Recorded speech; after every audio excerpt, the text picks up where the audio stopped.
这个南投玻璃电工所所主办的植物大赏，即马咧进行中嘛，欢迎各位观众会当一时间来到现场欣赏大自然生态甲艺术的结合。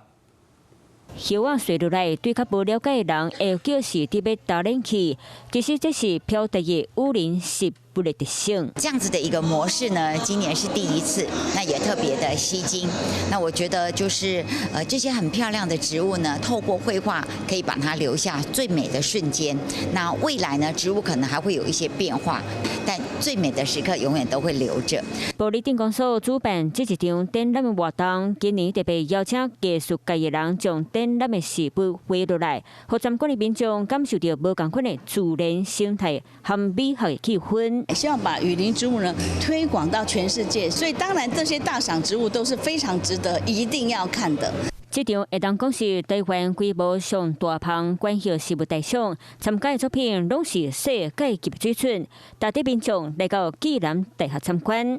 Hello， 我是雷亚，想要抢先掌握最及时的新闻资讯吗？赶快订阅、按赞、开启小铃铛，锁定华视新闻 YouTube 频道。